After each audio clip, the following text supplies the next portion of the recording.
Hello, I'm Brian Fox. Welcome to my channel, I Hate Rock Music. And this is another video in my short series of modern bands that I just totally love. As I point out in all these videos, I'm a child of the 60s and 70s, and they form my musical values. But I found a lot to enjoy moving forward through psychedelia, and then hard rock, and then folk rock, and then punk rock, and post-punk rock, and grunge, and post-grunge, and everything else. And in the last 20 years or so, the stuff that I really love becomes fewer and farther between. And it doesn't mean there isn't a lot of really great bands out there doing interesting stuff.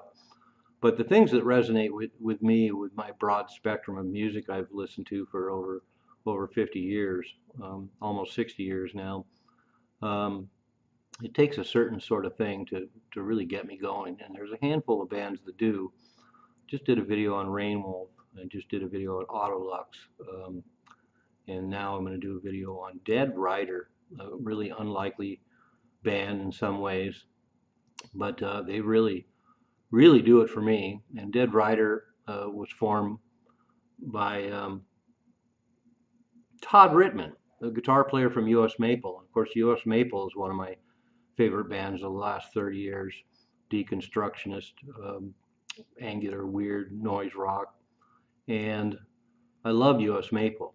And the fact that the band broke up and the drummer, Pat Sampson, and the other guitar player, Mark Shippey, ended up in a group called Miracle Condition, who I really like. And they're pretty interesting, but not as blowaway as Todd Rittman and Dead Rider. The band came out of Chicago, of course, and has been around since about 2009, and their last album came out in 2018. So they've been around for 10 years or so, put out a string of albums, but it's Todd Rittman on guitar, Andrea Fott on keyboards and trumpet, Matt Espy on drums, and Tim Jones on keyboards.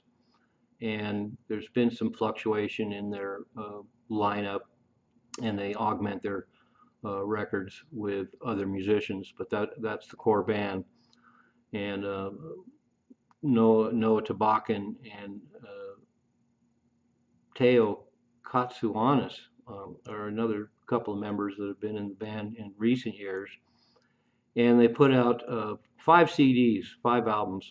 Mother of Curses in 2009, The Raw Dents in 2011, Chills on Glass in 2014 on Drag City, Krulix in 2017, and the Dead Rider Trio with Paul Williams on 2018.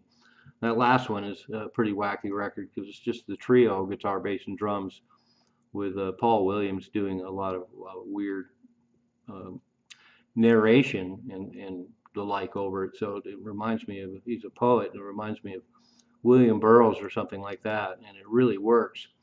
But there's an interesting progression across their records or CDs. There's one of them. There's another one. There's another one. And so they got great graphics too, which is always a lot of fun. But definitely one of the most interesting bands of the last 20 years. Mother of Curses starts out relatively restrained for what they would eventually do. And then by the time they get to the next 2 albums,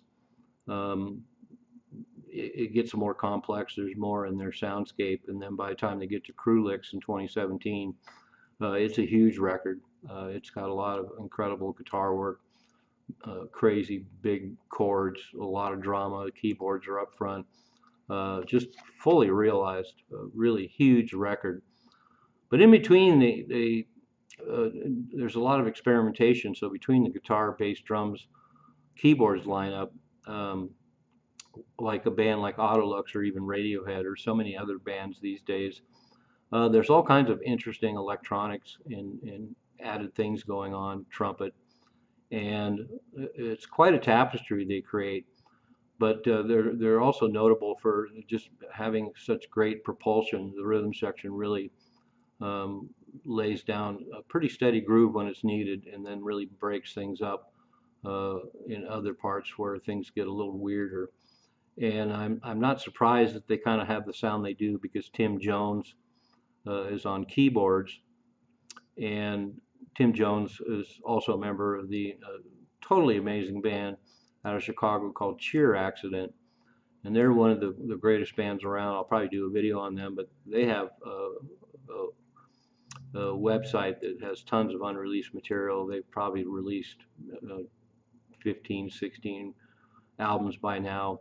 They started out as a regular kind of Chicago aggro punk band, and then gradually evolved to embrace XTC styled pop, and then a lot of weird progressive elements. And there really is no other band like them. But I don't want to go off on them too much right now. This is about Dead Rider, but I'm not surprised that a band that essentially has elements of U.S. maple in it, and sometimes a little bit of that kind of Jesus Lizard sort of thrust, would have all these interesting progressive elements and incredible rhythm section. That drummer, Matt Espy, has a background in avant-garde and rock, and he does all kinds of amazing things. Like I say, he can really lay down a beat when it's necessary, and other times he breaks things up and has really great fills, and he has a lot to do with how incredible this band is.